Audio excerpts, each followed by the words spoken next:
कि एक माली की बेटी थी, उसको गीत गोविंद याद हो गया। अब बैगन तोड़ने के लिए जा रही थी तो सघन वन था, वहां कांटे लगे हुए थे।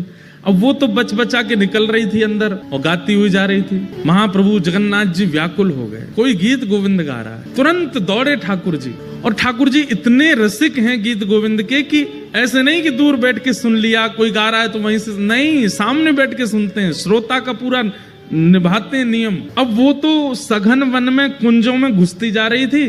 महाप्रभु जगन्नाथ जी सोचे कहां से आ रही आवाज, इनमें ये कांटों के वृक्ष लगे हैं, बेल छाई है, इसमें भीतर घुसी हुई है, वहां से बैगन तोड़ती हुई गा रही है। महाप्रभु जगन्नाथ जी हैं भी खूब विशाल।